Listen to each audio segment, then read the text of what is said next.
Paris est à vous. Made in Paris. Et aujourd'hui, le Made in Paris, c'est humanlife.com, dont Alexandre Play est le fondateur. Bonjour. Bonjour. Alors, c'est quoi le concept de Human Life City? C'est un carnet de santé connecté, interactif, ça vous va comme définition? C'est presque ça, c'est un tableau de bord de santé basé sur un carnet de santé électronique, mais qui accepte évidemment les objets connectés et qui permet aussi de suivre toute son hygiène de vie au travers de modules thématiques que sont la grossesse, la nutrition, l'activité physique, le sommeil, mais aussi toute la partie addiction, l'alcool, la drogue, le tabac, le sexe et le jeu. Et enfin, le carnet de santé pour l'animal de compagnie, le carnet vétérinaire. Alors à quoi ça ressemble concrètement? C'est un tableau de bord électronique, c'est aujourd'hui une plateforme web, un site internet, mais on a aussi des applications mobiles qui permettent à une personne de se suivre, de suivre à la fois toute sa santé et son bien-être grâce au carnet de santé électronique, mais aussi toute son activité physique. On intègre la dimension des objets connectés, notamment les bracelets Withings, Fitbit, iHealth, entre autres. Alors comment ça se passe concrètement? Moi je m'inscris sur votre plateforme. Oui. Et puis, je rentre toutes mes données personnelles? Exactement. Vous saisissez vos informations personnelles, la date de votre dernier vaccin, et on se permettra de vous faire un rappel le cas échéant. Et on vous demande à l'inscription si vous avez la date de votre dernier rendez-vous chez le dentiste. L'idée étant vraiment d'être le compagnon, je dirais, bien-être de votre quotidien sur l'aspect santé et bien-être. Comment vous garantissez la sécurisation des données? Parce que moi, j'ai pas envie que tout le monde connaisse mes données de santé. Clairement. C'est une certitude. On est hébergé aujourd'hui en France chez un hébergeur agréé de données de santé, validé par le ministère de la Santé et aussi par l'ASIP.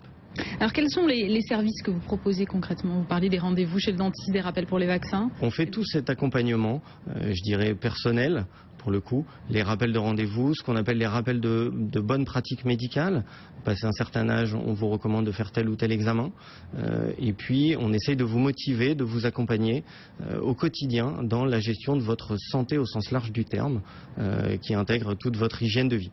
Alors comment ça se passe concrètement? Vous donnez des conseils? Oui, on a des conseils, on vous propose des objectifs, par exemple le module tabac. Aujourd'hui, si vous êtes fumeur, on vous demande depuis quand vous fumez, on vous donne un petit compteur pour vous sensibiliser un petit peu à ce que ça peut représenter. Et effectivement, on va au quotidien vous donner des conseils et vous proposer de suivre un objectif pour diminuer votre consommation, voire arrêter si le cœur vous en dit. Et qui rédige justement ces conseils? Alors, on a un comité d'éthique, évidemment, avec des médecins, des professionnels de santé, mais pas seulement, des spécialistes de l'assurance, entre autres, font partie de notre comité d'éthique, pour justement valider à la fois les algorithmes de Human Life, mais aussi tous les conseils et toutes les recommandations hygiène de vie qui sont proposées sur le site. Vous avez lancé Human Life il y a 2 ans, comment vous est venue l'idée? Alors, je travaillais avant dans un groupe de cliniques privées, où j'étais directeur adjoint d'établissement, et au bout de 8 ans, je dirais, d'exercice, il m'a semblé pertinent à un moment donné de faire le constat que les patients, dans un environnement de santé, manquent un peu d'informations concernant leur historique santé. C'est un peu ça la genèse de Human Life, c'est de proposer... Le carnet de santé, ça suffit pas?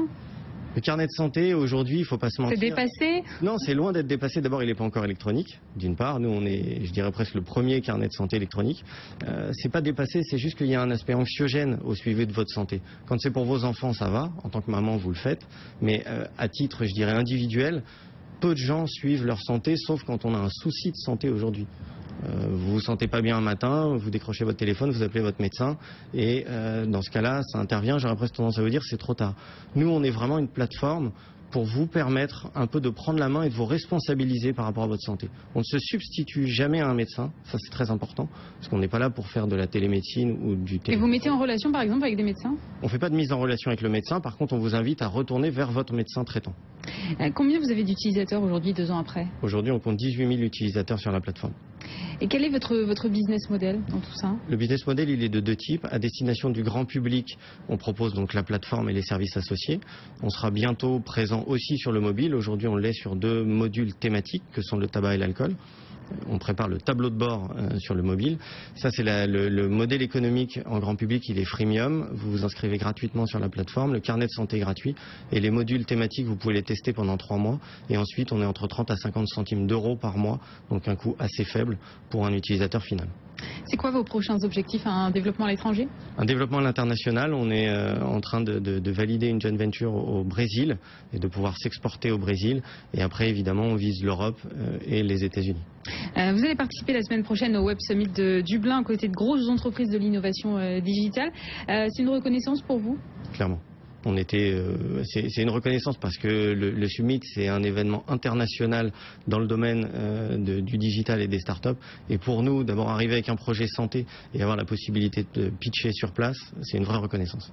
Merci Alexandre Play. Je rappelle que vous êtes donc le fondateur de humanlife.com.